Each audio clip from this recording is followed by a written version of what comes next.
যে আমরা রাত 1টার সময় এক গ্রাম থেকে অন্য গ্রামে যাচ্ছি, আপনাদের অনুভূতি কেমন রাত 12টার সময় বলেন? আর আমাদের গ্রামের সবচেয়ে মেন ভয়ঙ্কর পয়েন্ট আমরা এখন রয়েছি। সো গাইস, আসসালামু আলাইকুম। আশা করি সবাই অনেক ভালো আছেন। আজকের ভিডিওটি কিন্তু অসাধারণ একটি ভয়ঙ্কর ভিডিও হতে যাচ্ছে। এখন কিন্তু রাত 12টা পার হয়ে গিয়েছে আর আমরা যাচ্ছি আরিফের নানির বাড়ি আরিফকে নেওয়ার জন্য। সে মূলত আসতে পারতেছে না আর আমাদের যেতে হবে আমাদের গ্রামের সবচেয়ে ভয়ঙ্কর জায়গা দিয়ে, এবং সেখানে রয়েছে একটি ভয়ঙ্কর বড়ই গাছ, সেখানে দিনের বেলা মানুষ যেতে ভয় পায়। তারপর গাইস আমরা কিন্তু হাঁটতে শুরু করলাম। আসলে মেন কথা হলো, ভূত যতই ভয়ঙ্কর হোক না কেন, সে কিন্তু মানুষের চেয়ে বেশি শক্তিশালী নয়। এটা মনে করি মূলত আমরা সামনের দিকে এগিয়ে যাচ্ছিলাম। আর আমার সাথে যে দুজন রয়েছে তারা মূলত আমার চেয়ে আরো বেশি ভয় পায়।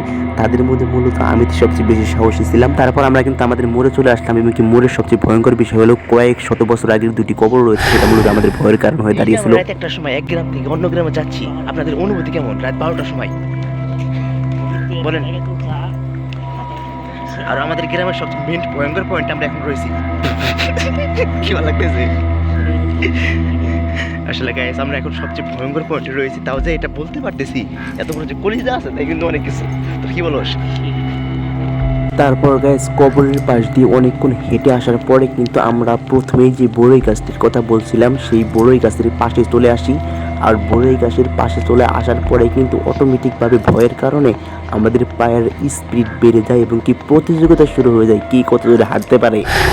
অবশেষে কিন্তু গাইস আরিফের দেখা পেলাম। আসলে কি বলবো, রাস্তা দিয়ে আসার সময় আজকে এমন অবস্থা হয়েছিল, বলার মতো কোনো ভাষা নেই। আমরা তিনজন একসাথে না থাকলে আজকে হয়তো বা কোনো একটি দুর্ঘটনা ঘটে গেত, এতটা ভয় পেয়েছি আমরা।